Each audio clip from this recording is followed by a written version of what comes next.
อ้บอนจอดรถทางหลังนี่รถใหญ่เต็มเลยเด้นี่เดี๋ยวขับไปเบิ่งกันทางในสบายดีกันเบิดสุขคนกับบรรยากาศวันอาทิตย์มื้อนี้ตอนนี้เราอยู่ที่ทางหลังสวนประตูไส้เฟส2มื้อนี้ก็สิขี่รถออกไปทางเพิ่นทุกคนสิออกไปห่างกอกเมกาซึ่งว่ามื้อนี้ก็ถือว่าเป็นคลิปที่2สิพาทุกคนออกไปห่างกอกเพื่อเป็นคลิปที่2ของเวียงจันทน์ในหลังจากที่เฮาขึ้นมาจากภาคใต้นี่ก็เป็นบรรยากาศประตูไส้วันอาทิตย์มื้อนี้คือว่ามื้อนี้ฝนบ่ตกเป็นเงาคือสิตกแต่ว่าก็บ่ตกบรรยากาศก็ถือว่าคึกคืนอยู่นักท่องเที่ยวก็มีหลายอยู่เนาะอยู่แถวเดินประตูไส้เที่ยว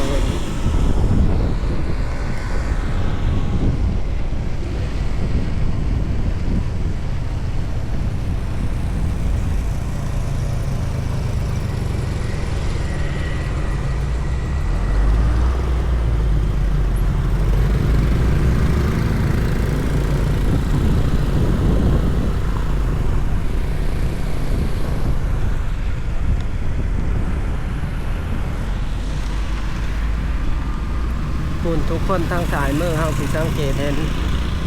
ตึกโรงแรมเรียนกันที่กำลังก่อสร้างใหม่ไก่จะสำเร็จมื้อนี้ก็มาทางนี้พาทุกคนเข้าไปเบิ่งกอกกัน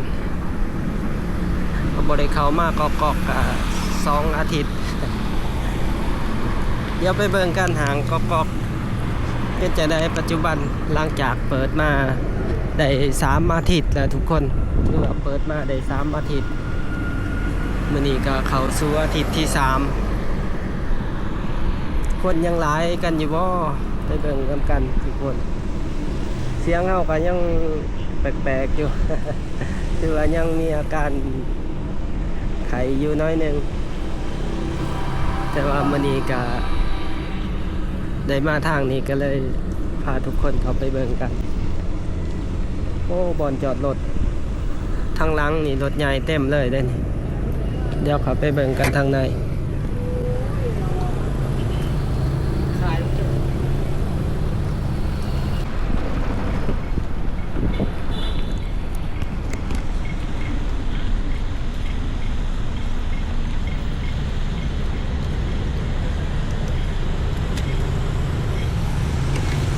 โอ้คนหลายเลยแนมจากทางนอกเห็นที่ว่าหลายบรรยากาศแบบนี้เดี๋ยวไปเบิ่งกันทางในคนสิหลายคือเปิดไมค์บ่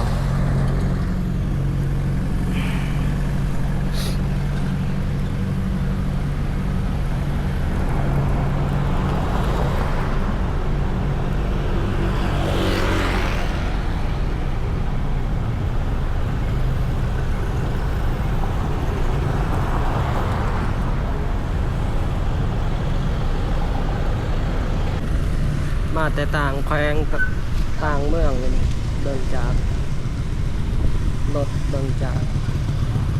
นี่ก็ถือว่าหลายเติบเลยนี่คนมาหลายเติบรถ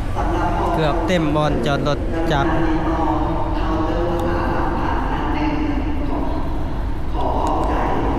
เดี๋ยวเขาไปเบิ่งกันอยู่เทิงห่างกันทุกคนกอกเมกามอลประตูไส้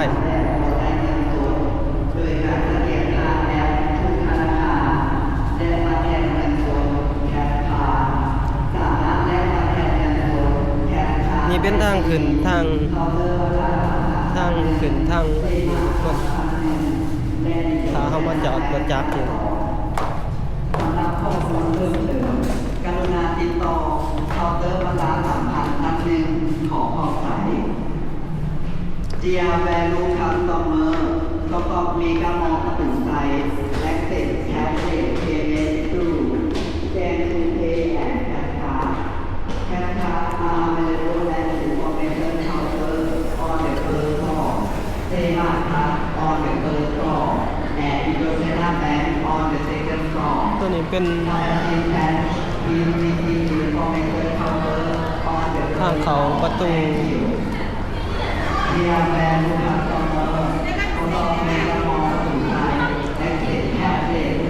ทางหลังทางเขาทางขางของซิสเลอร์ก็ยังบ่ทันเปิดทุกคนซิสเลอร์ปัจจุบันนี่ก็ยังบ่ทันเปิดกำลังเกี่ยมพนักงานกันอยู่ทุกคนก็มาหลายสมควรมันนึงกันถือว่าจากต่างแขวงจากหลายบอนที่ยังบ่ทันได้มาก็ถือว่าทยอยกันมาทดลองทยอยกันมาเบิ่ง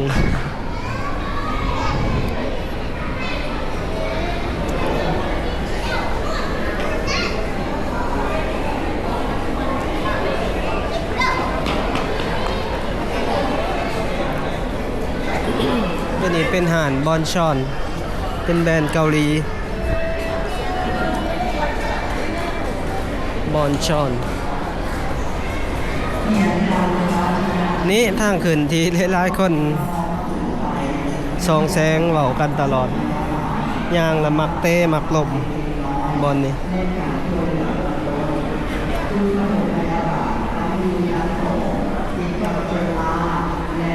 ขึ้นมันเป็นไล่แบบนี้มันสังเกตยากเป็นบรรยากาศสัตว์หนึ่งทุกคน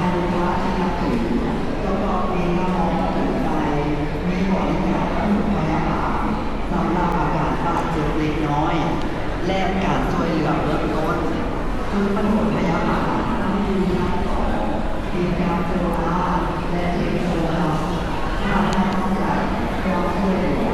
เวลาติดต่อการเจรจาห่านโซเมดต้นโซเมดขายยังขายเกี่ยวกับ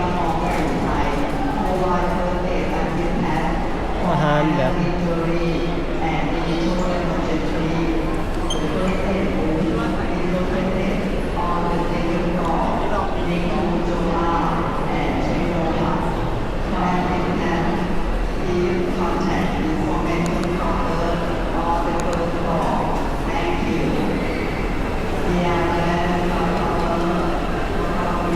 ตัวนี้ก็กำลังเปิดได้นี่ชุดก่อนเข้ามาบ่ทันเปิดตัวนี้โซนนี้กำลังเปิดหันนำ BBQ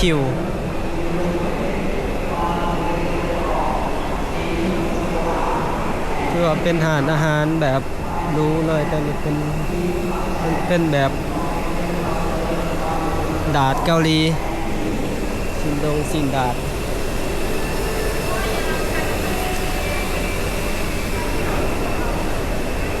โอ้บอลนี้คือเขินเลยคนมานางร้ายขนาดนางดินนางส้มบอลเหมือนกันทุกคน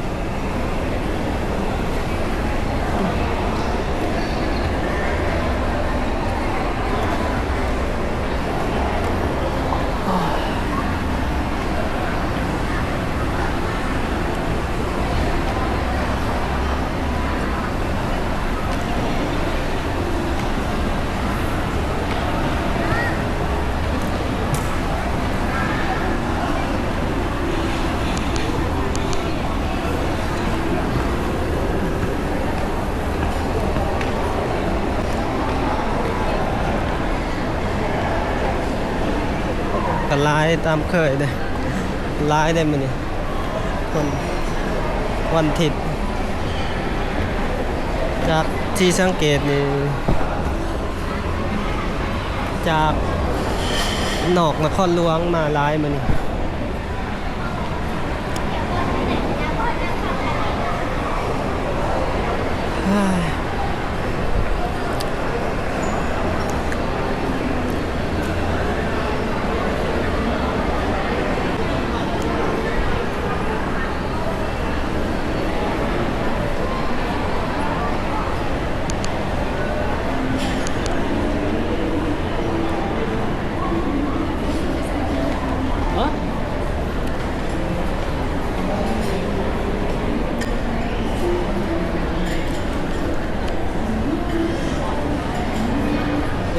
โซนนี้กันทุกคนคนร้ายบ่โซนโอ้โซนฟู้ดคอร์ทอาหารนี่ก็เต็มคือกันเต็มวันนี้เลยวันอาทิตย์เต็มอันนี้เป็นวันพักผ่อนของหลายคนนะปกติหลายคนก็สิออกไปเที่ยวตาดเที่ยวแหล่งท่องเที่ยวธรรมศาสตร์นางตูบวันนี้มีหางคือจังซี่แล้วเขาเจ้าก็เข้ามาล่องเที่ยวหางก็ถือว่ายังเป็นของใหม่หางแห้งนี่ก็ถือว่าคนยังเต็มกันตลอดในแต่ละอาทิตย์ถ้าเบิ่งไปอีกประมาณ 2-3 เดือนสิเป็นจังใดกระแสยังดีบ่มาเบิ่งมุมนี่กันทุกคนอยู่ในห้างนี่ส่วนหลายเขาเจ้าจะใส่บริใส่เงินสดได้ทุกคนส่วนหลายจะเป็นเงินโอนกับแหลกคีย์การ์ดแหลกการ์ดกับทาง ทางเคาน์เตอร์ธนาคารอินโดไชน่า32ถ้าผู้ใดจะไปซื้อเครื่องอยู่ในนี้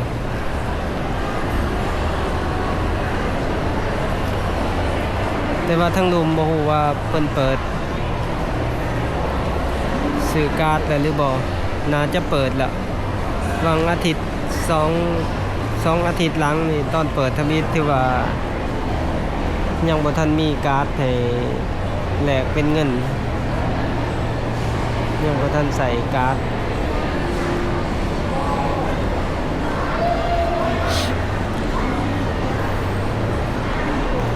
คือว่าอาหารก็ทยอยเปิดไปนำบางหานที่เฮาเข้ามาทำอิฐบ่ทันเห็นก็มาเห็นมื้อนี้ก็มีหาน1-2 หานที่เปิดใหม่คือว่าคนยังหลายคือเก่าแต่ก็สิน้อยกว่ามื้อเปิดน้อยนึงแต่ก็ถือว่าหลายซำนี้ก็ถือว่าหลายกว่าภาคสันอยู่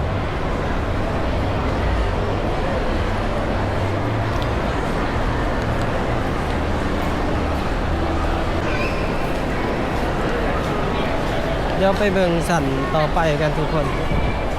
ไปเบิ่งแถวสันที่เขาตกแต่งดอกไม้กัน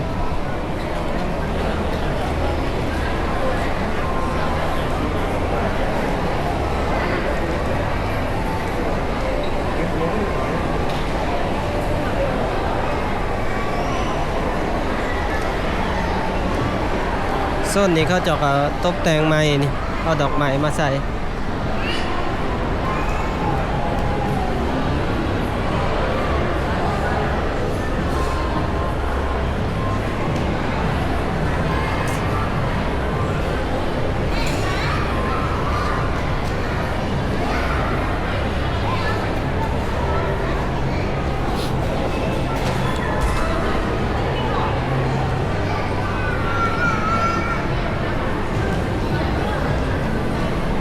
เดี๋ยวขึ้นไปเบิ่งสันเทิงกันทุกคน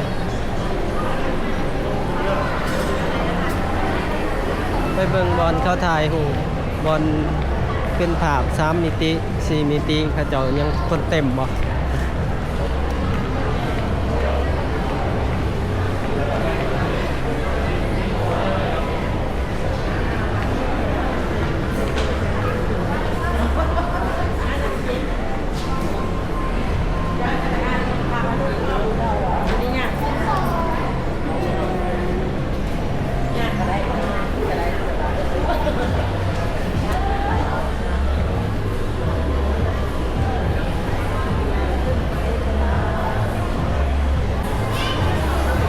สันนี่คนร้ายเลย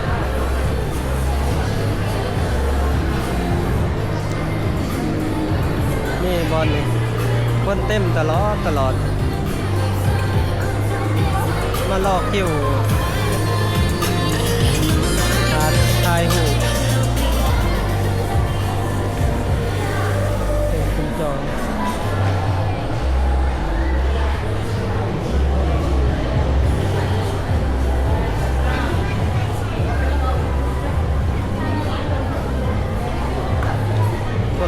เก่าวันนี้รอถาคิวกันเขาไป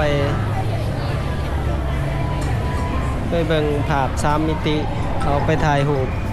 อยู่ก่อนภาพ3มิติเด้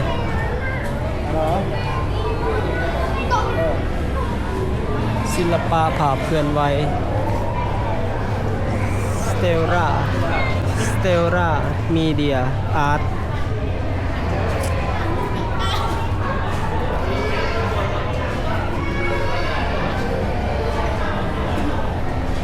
เดี๋ยวขึ้นไปเบิ่งสันเทเป็นสวนดอกไม้กันทุกคน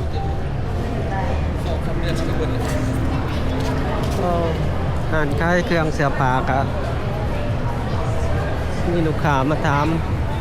มาสื่อกันอยู่ตรงกาสิอธิบายบ่พอยปันไดมื้อนี้ทุกคนสมองยังเบอๆอยู่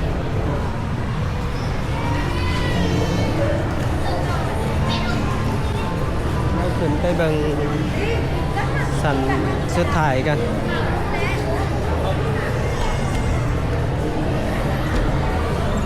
โอ้ยคนหลายจากสังเกตนี่มาจากทางปากเงิมมาจากทางแขวงเวียงจันทน์มื้อนี้หลาย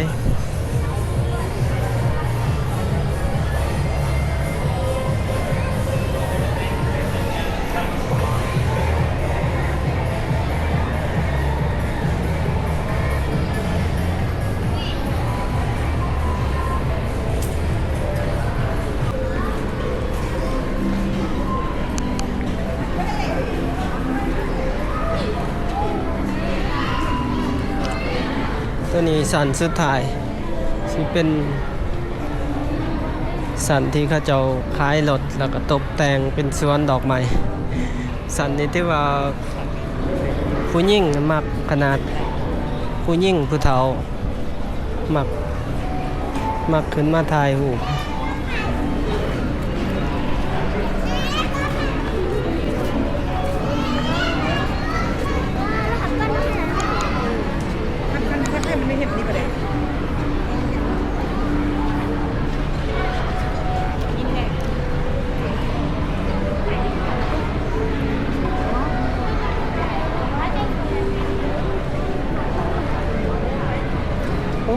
คนร้ายขนาดเลย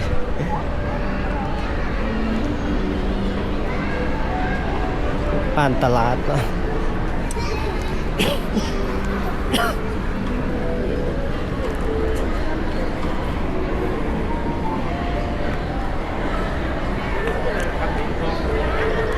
ก็มีโซน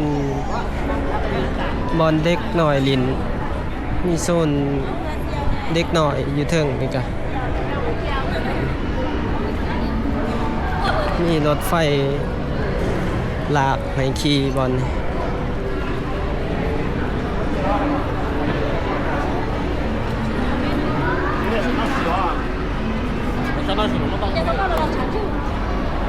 เด็กหน่อยเต็ม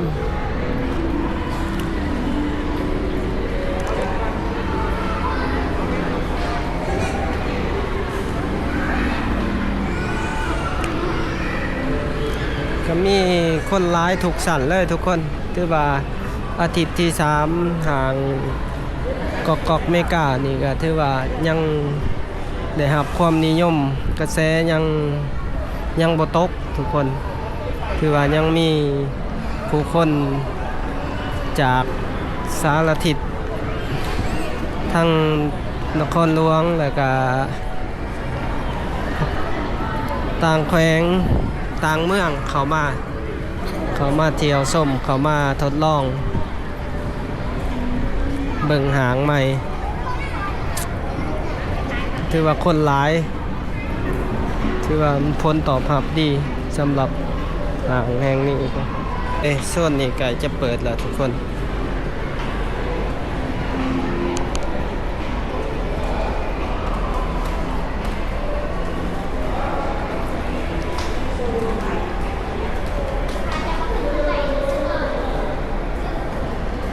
โซนนี้ก็เป็นโซนวางอยู่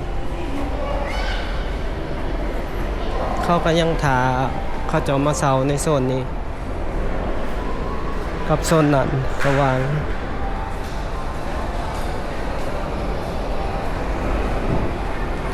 บอลนี้มันจะเป็นจุดแหวกของ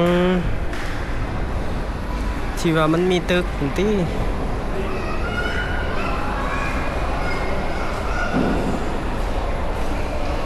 ก็เป็นสัตว์กันไปด้วย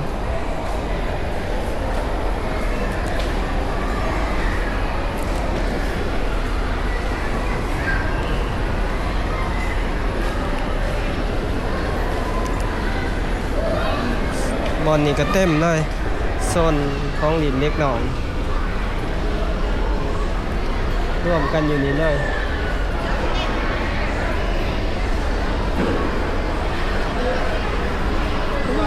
เต็มเลยทุกคนเล็กหน่อย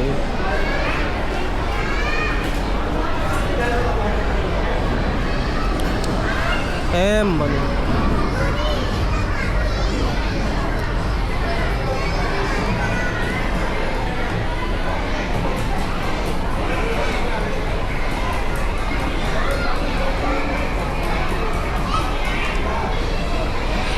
นี่เด็กหน่อย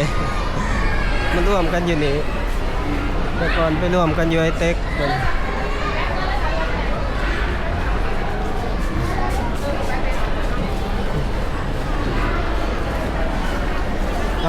ลงไปกันประมาณนี้ทุกคน